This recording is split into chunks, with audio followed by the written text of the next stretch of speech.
So this really does kind of say the same thing, and it's kind of interesting because, yes. Can you share your screen if you haven't already? Say that again? Can you share your screen if you haven't already, please? Let me, I believe that I had done that. Maybe it's not functioning. Let me go back up here real quick. Thank you, Dan. Okay, let's try that again. So you really didn't miss a whole lot on my slides. We really just talked about this first slide here.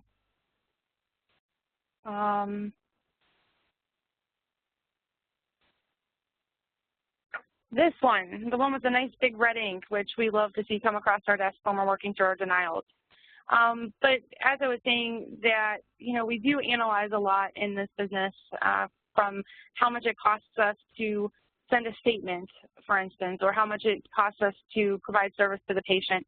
And one of the costs that I don't think we really place a lot of focus on is, what does it really cost us for a denial? So I laid out some codes that you may recognize here. You've got a nurse assessment code, the cost of the reimbursement amount on giving a simple injection, the administration reimbursement, and a couple other items, a telephone consult. So when you look at these codes and you look at the task, so for instance, let's say that we just saw a child and we did an administration of a vaccine. The reimbursement on that is $25.08. And we can thank MGMA because MGMA has kind of done the analysis for us on the cost of a denial. And I don't know how many of you would be surprised by this, but an actual denial costs our practice $25 by the time you get done processing the denial within your system, working through the denial to appeal it, and then getting it back over to the payer, which is kind of staggering when you think about it.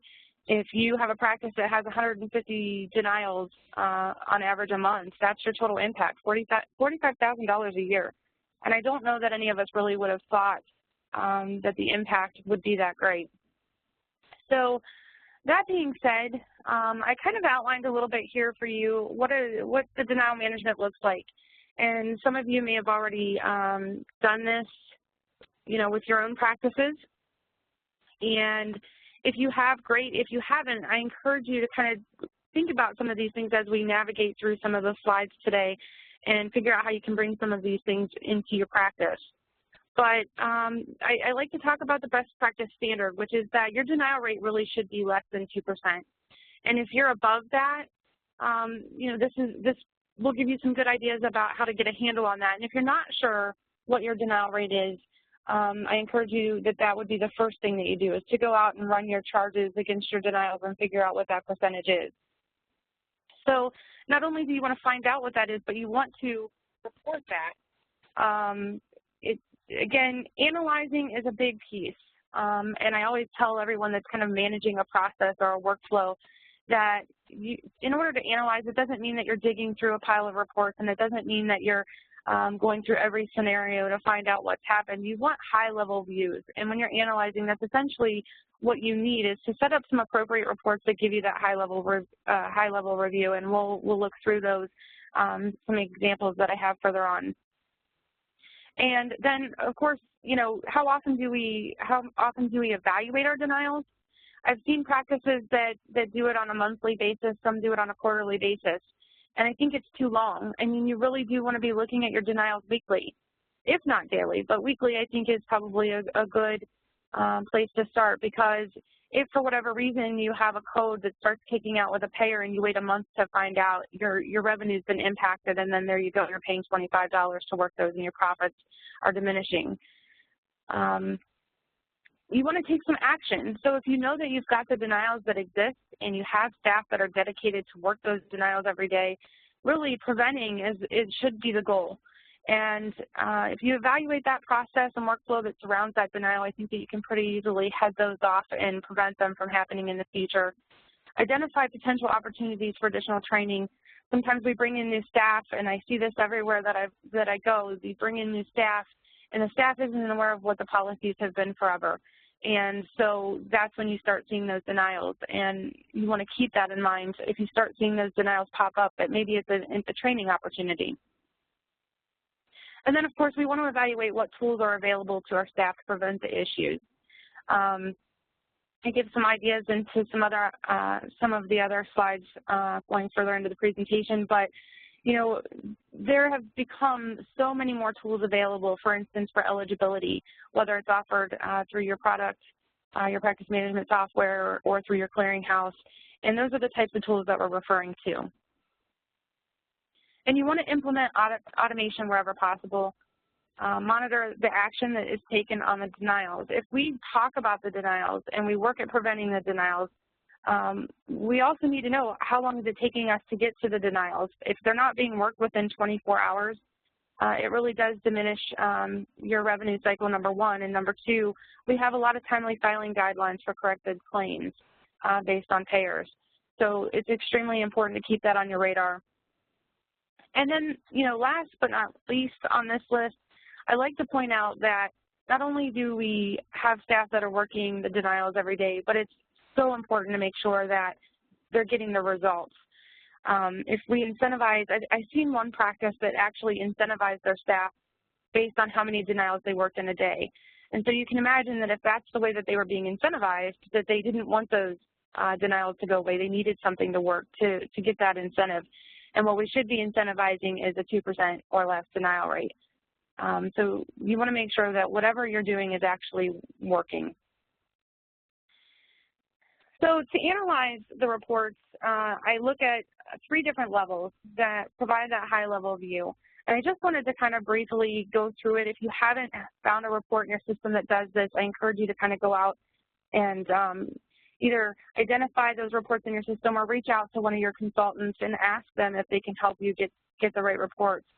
But you want to look at your denials, number one, by reason code. The payers have been forced into following a standard HIPAA X12 reason code library. And that is to our benefit because it allows us then to drill into whether it's Medicare or whether it's Blue Cross Blue Shield or whether it's Aetna. They should be following that same reason code library, and it allows you to pull all of that information into one place.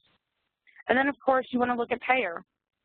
And the reason we look at the issues by payer is because if for whatever reason we have one payer that we have a contract with and they're paying us pretty close to what Medicare is paying us, but we're working 10 times the amount of denials, you want to evaluate that and determine if that contract's best for you or not. And then, of course, by CPT. Do we have specific issues by CPT that we need to address, whether it's a coding issue or a payer-specific guideline? So I've kind of outlined for you one of the reports that I really like to look at, which is by reason code.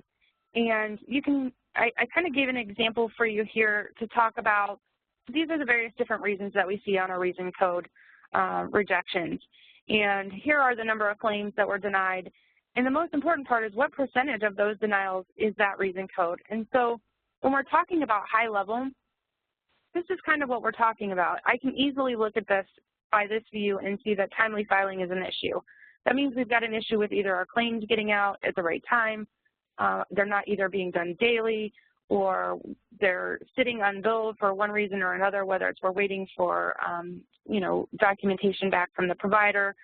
And the other thing that sometimes happens is maybe the provider is taking too long to submit the charges, and of course that results on a timely filing rejection. So if I were to say I have to focus in one area, I'm looking at this and I know that I've got to figure out why those charges aren't getting to the payers timely.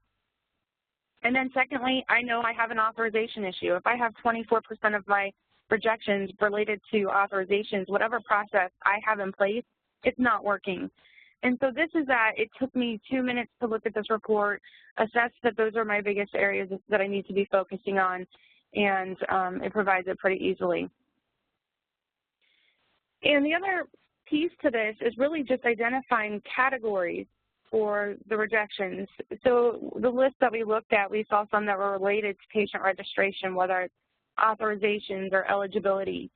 And I encourage you to put these denials into categories that you see listed here and identify owners within your practice. So if you have someone that manages your patient registration piece, that's the person who you would be working with to reduce and prevent these denials. Same thing with your documentation and coding. If you have someone that manages that coding piece or those charge entry staff, or the providers, if you're communicating with those providers, those are the owners that you want working through these denials and giving you the suggestions of how we need to prevent them.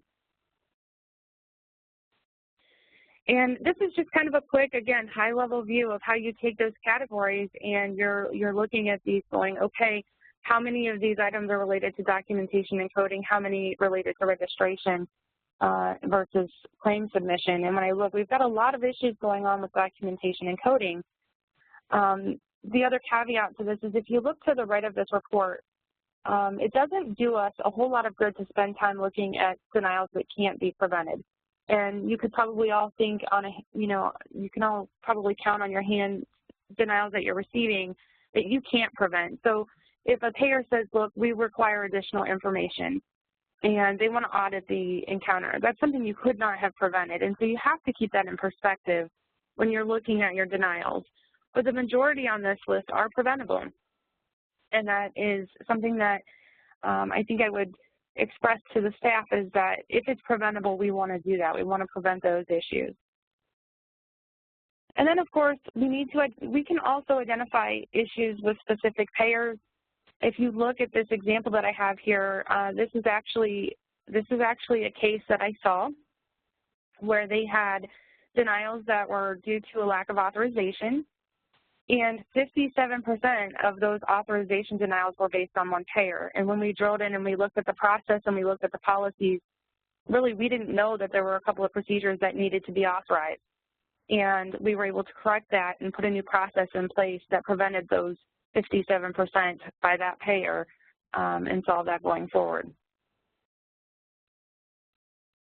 And then, of course, I spoke earlier about identifying issues by the CPT code. So when we looked at the previous slide, we identified that there was a payer that had significant authorization issues, and I wouldn't have been able to tell that if I wouldn't have, number one, sorted the denial report by reason code, then payer, and then looking at the specific CPT. So it's just another high-level view, but you're drilling a little further into it to unmask the specific procedures that are causing that issue. And I brought us back to the denial categories slide because, again, I wanted you to look at the fact that we have these different categories, and we've talked about assigning owners, and then we go a step further and we say, okay, so if we have an owner of the patient registration, what are we looking for?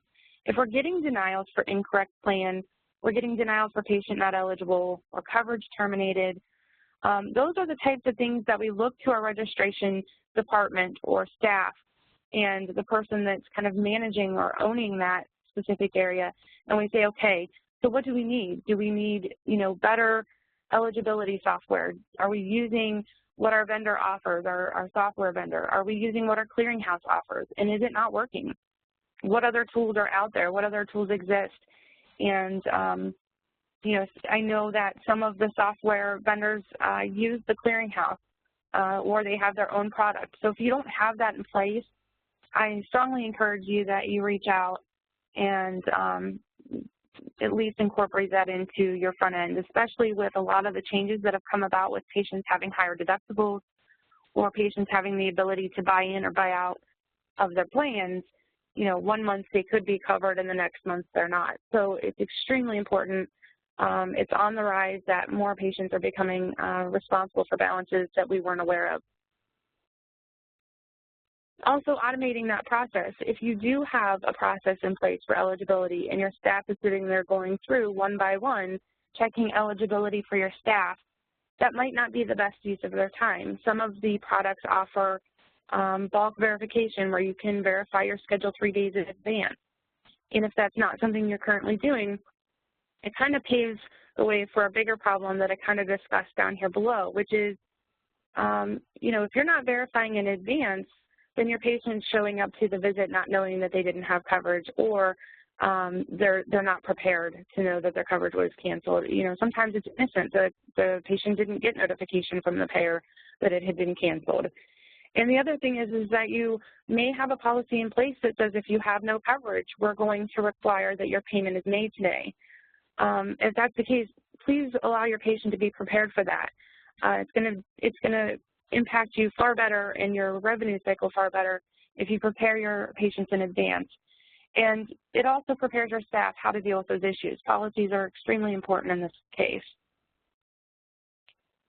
And then, of course, in the earlier example, we saw a lot of documentation and coding issues. And these really are probably the most preventable that I can think of, because our softwares are equipped now to have those edits in place. And if they're not in place, you can actually customize a lot of your edits to prevent some of these things. So I laid out for you some of the coding denials that you're accustomed to seeing. And then we talked a little bit about, if you're using a clearinghouse, obviously those claims are going through that clearinghouse first. And what happens when it gets to the clearinghouse? Somebody's going out and are working those daily. If you're not getting that feedback, you want to make sure that you solicit that feedback. And they have great reports that are available to let you know kind of what they're sending back your way. But know what guidelines they're following, what coding guidelines are they following. And then, one of the things that I have seen that I would like to throw out to this group is that I find that oftentimes the service item library is one of the last things to get updated. It's usually one of the last things on the list for a lot of different groups. And that being said, you will send expired codes out the door. And those are things that are easily preventable if those things are maintained. Charge entry is one of those topics that people go back and forth about, and some people feel like, okay, well, is it the best use of our staff's time for them to sit and do a charge review, or is it not the best use of our staff's time? And today in our industry, we are trying to make the best use of our staff's time. I like to recommend a charge review even if it's a quick glance. And the reason being is that you want to make sure that whether you're doing a small audit or a sampling, or you're actually just reviewing each patient, you want to make sure that the charges are getting entered to the appropriate patient. Not only that, you'll have payers that have specific payer guidelines that you're required to meet when you're billing certain codes, and you need to make sure that those are understood by your staff. If they're doing a charge review, they can easily point those issues out when they have a report that tells them what codes are being billed, what payer it's being billed to, and you're grouping it by that visit or by that encounter, and they can see all of that at a glance. And then, of course, we have seen issues where someone has entered a charge and they've entered it as 20 units instead of 2, or actually I've seen, instead of 10 units, it's gone up for 1,000. And those are things that jump out at you easily when you're looking at a report that says, also, here, by the way, here's your units. They can easily identify those things. In claim submission, very important, you want to make sure that someone is owning that piece to make sure that those claims are going out daily. I'm sure there are people on the other end of this presentation that are sitting there remembering a time when maybe they had thought that a claim file had gotten to the clearinghouse and you weren't finding out until months later that it didn't make it to them, and you're only finding out because now your aging has increased. So you want to make sure that the clearinghouse is receiving the files. And if there are claims that are sitting unbilled, why are they unbilled? Are we waiting for documentation? Did we just not force the claim out the door? Those types of things can be detrimental. It could also circle back and cause timely filing denials. And then again, as I mentioned before, we want to make sure that if we're receiving rejections at the clearinghouse level, that we're working to prevent those. Most importantly, as we sit and we talk through some of the pieces of the presentation and we think about how often do we talk about our denial process, how often do we communicate, if we're looking at it weekly, are we communicating weekly? And the answer is yes to all of the above. You really need those owners and yourself in a meeting every week talking about the denial percentage, talking about what denials have come in through the week, what processes you've put in place to avoid those. And then next week, the discussion should be, did it make an impact? Did we have less denials for this reason? But you want to communicate those results to anyone who has involvement. A lot of times I think that at the higher level, people are discussing what processes put in place and how to prevent them. And at the staff level, they know that maybe the processes change, but they don't understand why. And you can really get them to buy in and align their efforts and share in your success if you make them a part of that.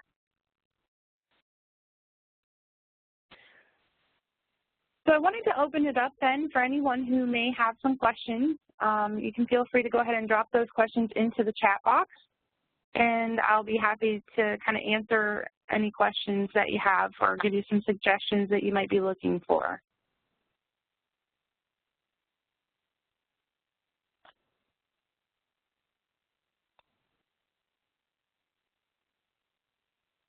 Don't be shy.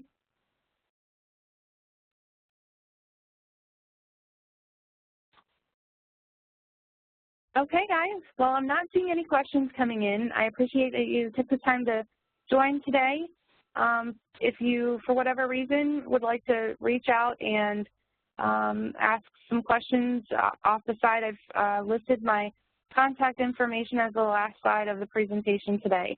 So please feel free to reach out to me, and I'll be happy to circle back around and respond. All right, have a great afternoon. Oh, I just saw a question come in. Did you want me to go ahead and answer that while we're on here? Let me take a look at it here real quick.